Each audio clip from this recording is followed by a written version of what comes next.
It's the first week of February, so I think it's time for an update. In between all of the projects I work on, I'm proud of the fact I've managed to do a decently detailed sketch every week so far. There's a lot of other things on my docket, so I might have to combine some of those tasks and weekly sketches. Alas, there's only so many things I can juggle. I just barely skirted a brick wall with this week's sketch. I got a fair way into rendering details, but the sketch just felt off. Eventually I had to pump the brakes, realize that I'm the one doing this exercise, so I can bend it when I need to. I'm not married to one style.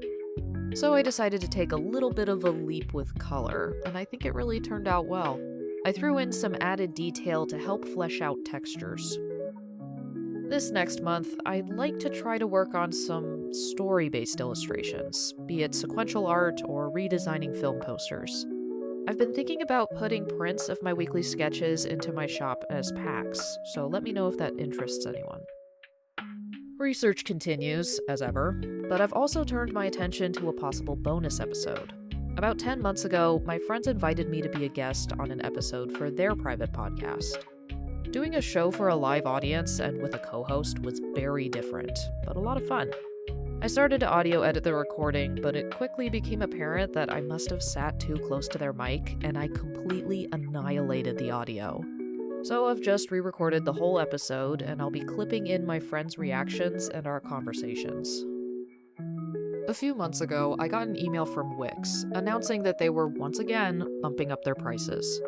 I even reached out to their help desk to ask why this was happening. I was told that their improvements were just so good that the new price was totally worth it. Though none of those improvements address that the assets you put in place on your site will randomly shift positions or drop any link that you attach to it. Oh, and you can't really control the layering of your assets very well.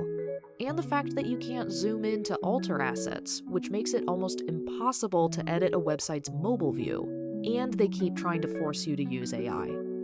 I could go on, but I told the help desk that I can't afford these continually climbing prices.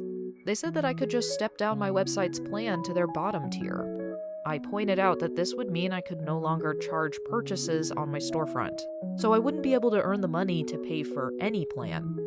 Despite using Wix for my portfolio site since the beginning of college, their response amounted to, "Oh, well that sucks." So, I've started the intimidating process of rebuilding all of my sites. But after a few helpful suggestions from commenters, I landed on ReadyMag. It's been a lot more intuitive than Wix, which means I've made a lot of progress very quickly. My podcast website's already been rebuilt and upgraded. I've now hooked up the podcast episode to its source page, so hopefully that'll be a lot more intuitive for people to use. It took a while to transfer the domain from Wix, but I think I've figured it out, and hopefully it'll be functional in the next week or so.